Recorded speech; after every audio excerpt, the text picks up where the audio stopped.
আসসালামু আলাইকুম বন্ধুরা, আজকে আমি কিশোরগঞ্জের সেই পাগলা মসজিদের কিছু কথা বলবো। এই হলো আমাদের শহীদ পাগলা, যিনি কিশোরগঞ্জ রেল স্টেশনে প্রতিদিন সেই বিভিন্ন মসজিদ মাদ্রাসার জন্য টাকা আদায় করতেন। তবে উনি সবার কাছ থেকে টাকা নিতেন না। উনি একজন আল্লাহ প্রেমিক ভক্ত মানুষ। সারাদিন তিনি সেই কাজই করতেন এবং সেই টাকা বিভিন্ন মসজিদ এবং মাদ্রাসায় দান করতেন।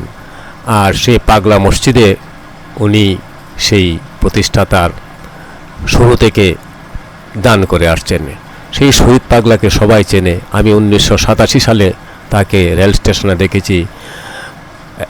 12টি 15টি 16টি টিন একসাথে কাঁধে করে টেনে নিয়ে যাচ্ছেন সেই পাগলা মসজিদের জন্য।